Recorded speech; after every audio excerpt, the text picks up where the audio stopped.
Professor Dato Asmah. She talks about preserving indigenous language, which again is, I mean, as we said, is a very important aspect. Yeah. Thank you, Madam Chairman, for this.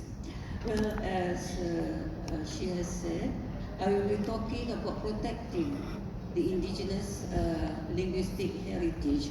Malaysia has about 100 indigenous languages, apart from the Malay language, which is highly developed. 50 languages in Sarawak alone. We linguists have worked on that. And about 30 in Sabah. And in Peninsular Malaysia, the Aboriginal languages, 15 or so. So, the more we go into the field, the more we get new languages, right? So this is what is happening. And UNESCO, only 3 decades ago, reminded us of the endangerment faced by these languages, but we knew it long before UNESCO knew about it, because I think anthropologists and linguists know about the endangerment faced by the indigenous languages. Because the moment the indigenous languages, or any language at all,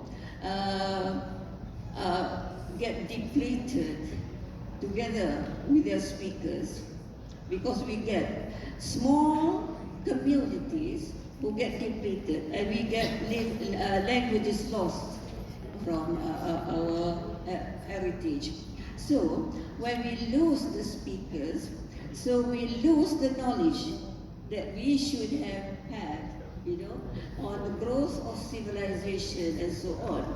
For example, knowledge of the culture in the broad sense, all right, in terms of their way of life, systems of belief, and the knowledge of the world, especially of the physical world around them, inclusive of land formation, flora and fauna, and so on, and knowledge of the history of the peoples, their migration from place to place, and their first settlement, and of course their relationship between communities.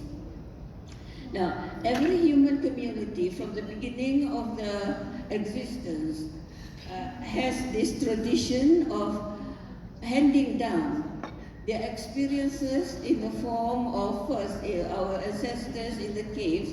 They have, you have the drawings in the caves. That's their way of wanting to hand down knowledge. And then this is followed by oral tradition, and later on by the writing system.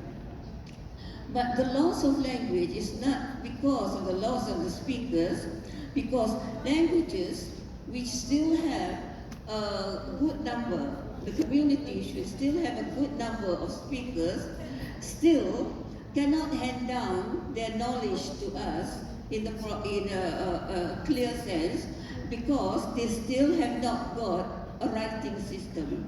So the writing is a permanent storage of knowledge. Now, for example, in Sarawak, because we are in Sarawak, I'll give more examples from Sarawak. I have been involved with Sarawak from 1964.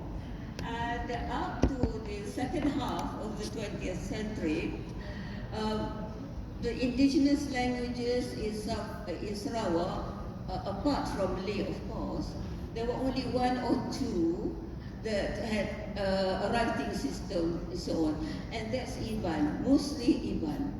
And writing Iban was only in, say, in and also of, you know, a tourist guide, or in folk tales. These were collected by the Borneo Literature Bureau at that time. But that was concentrated only Iban, because Iban has the largest community of speakers compared to the other languages in Sarawak. There were other languages with a good number of speakers, but they do not come into the fore For example, we have Malanao, Bidayo, Kayan, and Kenya, and you know, as an anthropologist of the Colin, no writing system at all. Alright? Malaysia was formed in September 1963, and in early 1964, I was just a junior lecturer in the Department of Malay Studies of the University of Malaya, and I was directed by the university to come to Sarawak in 1964. I was still very young. I didn't know anything about Sarawak. So I was just, thrown into Sarawak, and they said, go to the Department of Education and say that you want to study Iban. I said, whatever for? Because we want to introduce Iban as an elective subject in the Department of Malay Studies.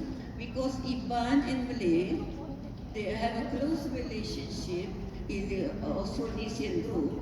But Iban and Malay, if you compare the languages in Sarawak with Malay, Iban is the closest to Malay. So the Malay Studies wanted to add the study of Iban.